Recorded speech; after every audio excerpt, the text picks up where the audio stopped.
Good evening. My name is Phil Easter, historian and writer from Baltimore, Maryland, also known as the Amazing Memory Man. Recording tonight on Tuesday, November 4th, 2025. This is story number 83 on my YouTube channel, which is Phil Easter, the Amazing Memory Man.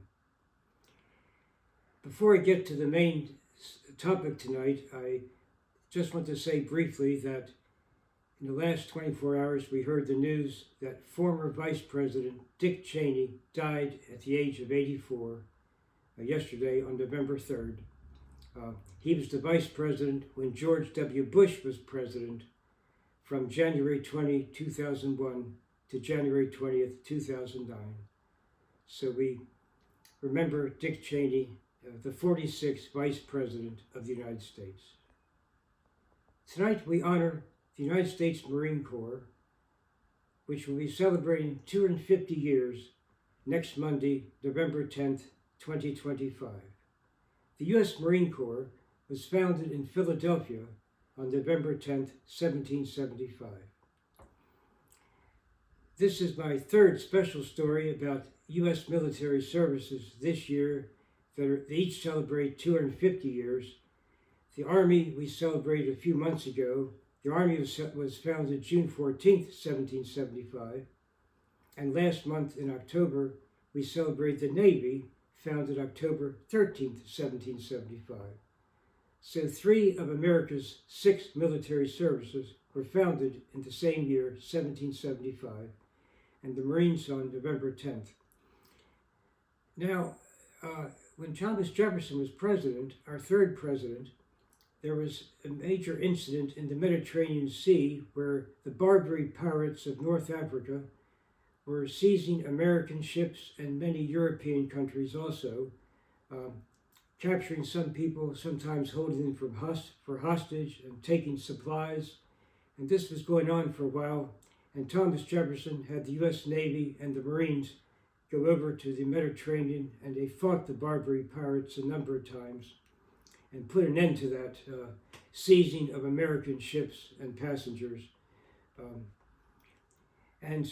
Also some years later, around the 1830s to 40s, in the war with Mexico, the United States Marines were involved in that too. The song of the Marine Corps, it starts out, it goes, the halls of Montezuma to the shores of Tripoli, we will fight our country's battles on the land and on the sea. That's each of the major military services have their own anthem, you could say, a hymn in honor of their service. In 1859, just 2 years before the American Civil War began, a man named John Brown led a raid on Harper's Ferry, Virginia, in mid-October that year, and he and his followers wanted to overthrow the government of the United States. And so it was Army Colonel Robert E. Lee that led a detachment of Marines to end that uprising and arrest John Brown. And later that year, on December 2nd, 1859, John Brown was hanged by the state of Virginia. He murdered many people over some time in several states, including Kansas and other states as well.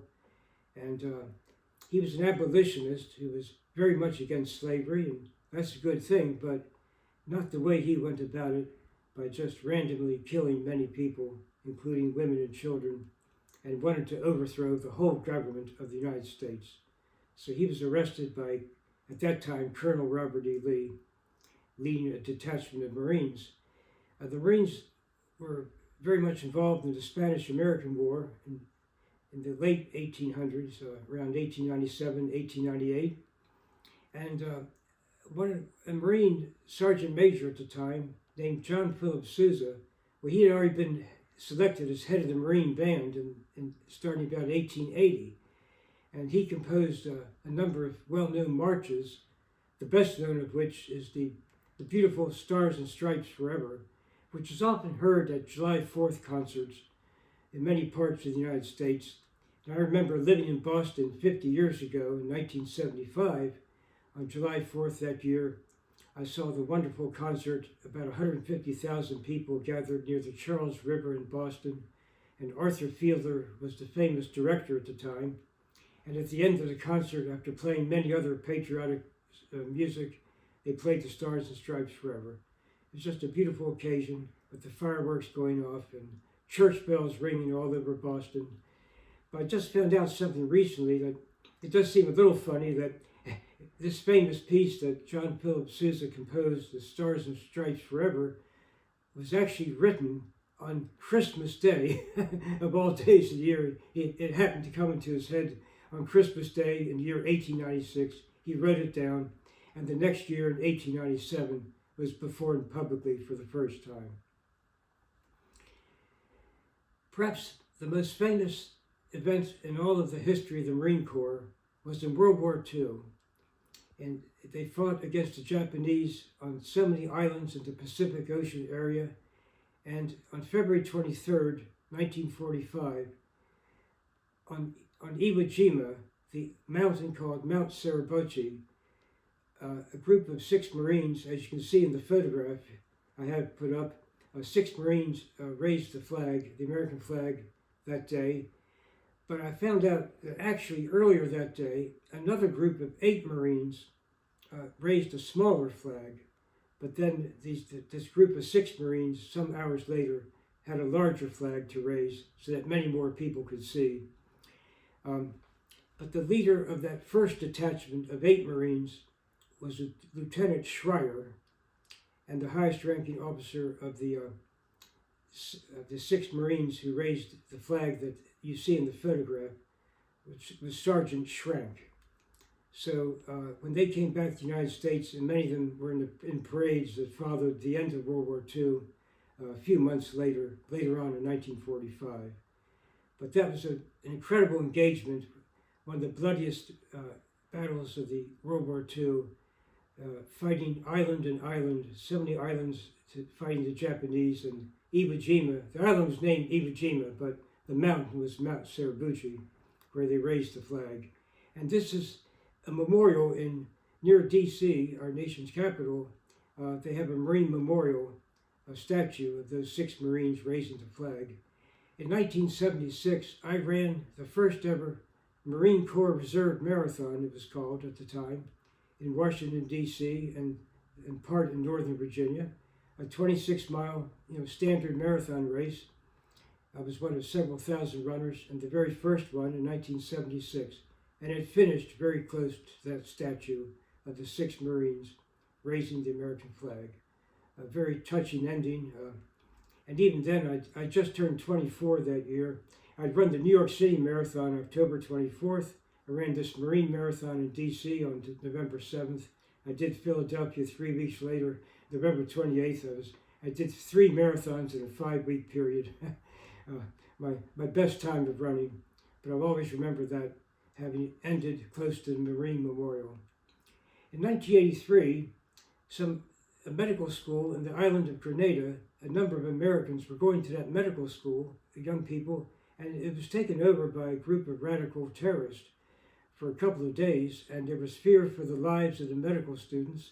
The government of Grenada, the official government, didn't seem to be able to do anything about it, so President Ronald Reagan sent a detachment of Marines to rescue those American medical students in 1983. A cousin of mine named Joe, he was in the Vietnam War, and he was a Marine who was badly injured the day after Christmas, 1967. But thank God he did survive. Many others in his platoon were killed by the North Vietnamese, but my cousin Joe did survive. And but he did lose a leg, in that war, the Vietnam War.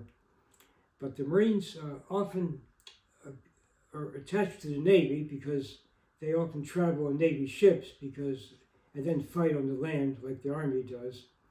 And here's something interesting about young men and women who wish to become Marine officers. They go to the Naval Academy in Annapolis, Maryland. So the Naval Academy actually serves 2 services: young men and women who wish to become officers in the Navy, as well as the Marine Corps. Whereas obviously West Point is just for the Army, and the Air Force Academy just for the Air Force, and the Coast Guard Academy just for those who enter the Coast Guard, but the Naval Academy serves both the Navy and Marines. Congratulations to the United States Marine Corps, coming up to its 250th anniversary, Monday, November 10th, 2025. As one of their TV commercials go, the few, the proud, the Marines. We congratulate the United States Marine Corps, 250 years. This is Phil Easter, the Amazing Memory Man. We will see you next time for story number 84, another story on another subject. Thank you and good night.